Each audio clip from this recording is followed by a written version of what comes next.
Hi, Claire Downham, Queen of Calm, with the Calmcast, a time to feel calm and think clear. And today, my invitation to you is to get curious. In fact, that's always my invitation to you, because curiosity really can shine a light on some areas in your life where you perhaps don't feel the way you want to feel. And today, I am talking about feelings. Where do you think they come from? That is the question. It looks, doesn't it, like there's a real rule about where our feelings come from. You probably learnt it when you were really small. For example, do you remember your mum standing at your bedroom door, shouting about how angry she was being made by your untidy bedroom and your lack of tidying it? Now, the untidy bedroom may not have been the thing for you. Perhaps there was something else. But I think we've all been told, time and time again, that we are controlling the feelings of the people around us, that we are making somebody feel a particular way. And that starts when we're very young. But it also starts when we are encouraged to think about our own feelings. So, for example, perhaps you have a situation in life that isn't particularly going well as a child, something you're unhappy about.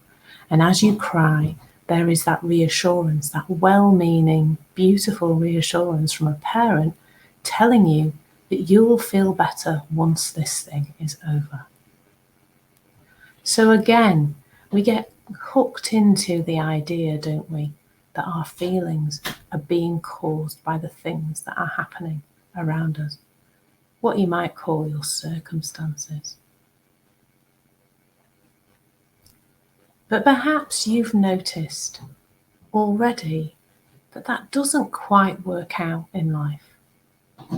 Maybe you've noticed that you can feel a certain way about something really quite energetically, but that other people don't feel the same way as you. I think we've seen in the last year of 2020 and 2021 that we've seen that playing out quite openly amongst people who've shared their experiences of being in the different situations that we've been in over the last year or so. Because it turns out it doesn't quite work that way.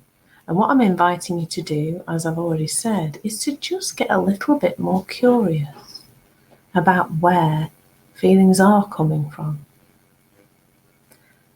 So you may have also noticed, as well as noticing that you respond differently in different circumstances, you may have, to other people, but you may have already also noticed that your feeling state, how you're feeling, can really, really vary depending on your state of mind, on your mood, where the circumstance stays the same. So a really great example of this is if you're in a job that you don't like, or a circumstance that you don't like. But let's take a job, it's a great example. And you may have noticed that even though you're in the job on a Friday afternoon after lunch, that suddenly you're still at work and your mood lifts. Your mood lifts, doesn't it? Like, you're still at work, the circumstance is still the same, the boss is still annoying, there's still far too much to do, your workload is still gigantic. And yet, as you come into Friday afternoon, you notice that your mood is lifting. But your circumstances haven't changed at all. Not one little bit. Everything that earlier on in the week you think made you feel stressed is still there, and yet you feel okay. And you may have already also noticed the reverse of this. I remember this very well when I was a head teacher.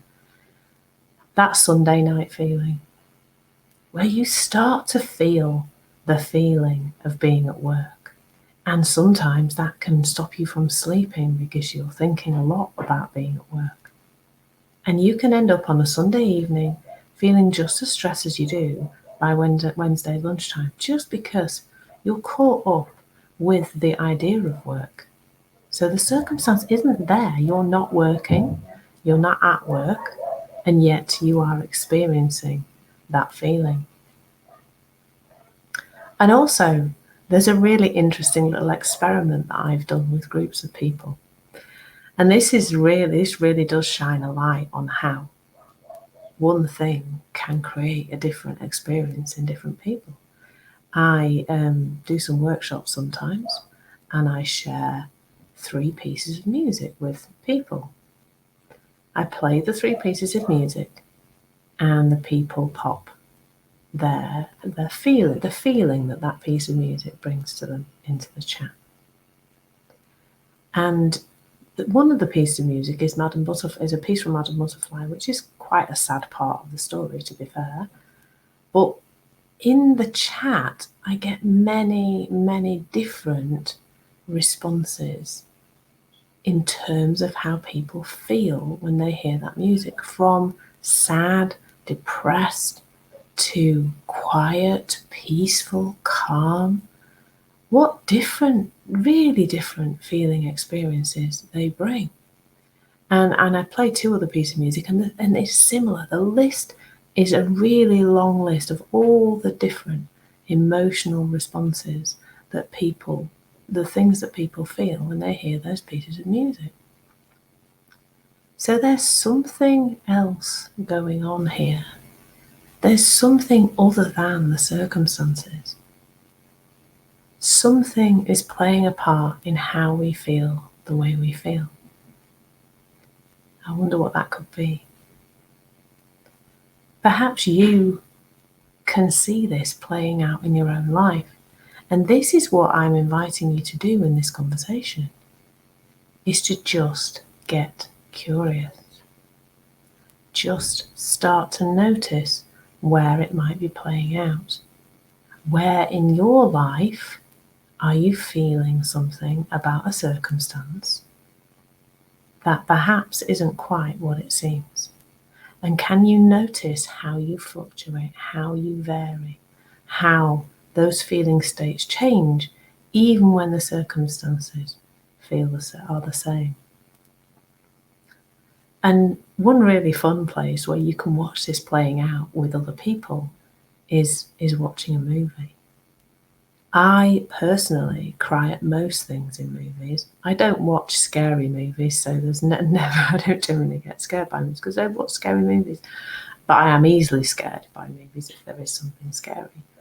However, I am quite emotional and I tend to cry a lot at movies. But sometimes I'm sat with a couple of people, obviously on the sofa, and I'll be crying and they'll be laughing. Or sometimes, I'll be afraid and they'll think this aspect of the movie is funny. Isn't that interesting? There's one thing on a screen, there's one lot of acting going on, there's one lot of sound effects, there's one lot of whatever it is playing out on the screen. But yet the response of people can be so, so variable. So what I'm inviting you to do is just to start looking and getting curious about how this is playing out in your life. And I don't mean fall into a rabbit hole judging your feelings as right or wrong. I just mean notice. I just mean notice your human experience playing out in life, how that does play out in your life. And have fun doing it. Just be like, oh, that's really interesting. Not, oh, that's awful, I shouldn't be doing that. Just bring that level of curiosity to it. So, thank you so much for listening. I'm Claire Downham, the Queen of Calm, and this has been the Calmcast, a time to feel calm and think clearly. Thank you so much, and take care.